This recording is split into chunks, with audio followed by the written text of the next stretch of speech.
18 పడిమెట్ల పైకెక్కి గుడికేగు భక్తులకు ఎదురొచ్చే బంగారు స్వామి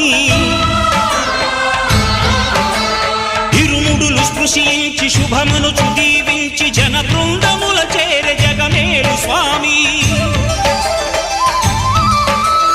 తన భక్తులనరిల్చు తప్పులకు తడబడి ఒక పక్క ఒరిగెన ఓంకారమూర్తి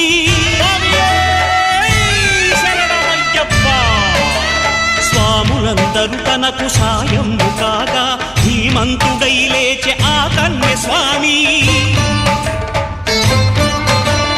పట్టబంధము వీడి భక్తతతికై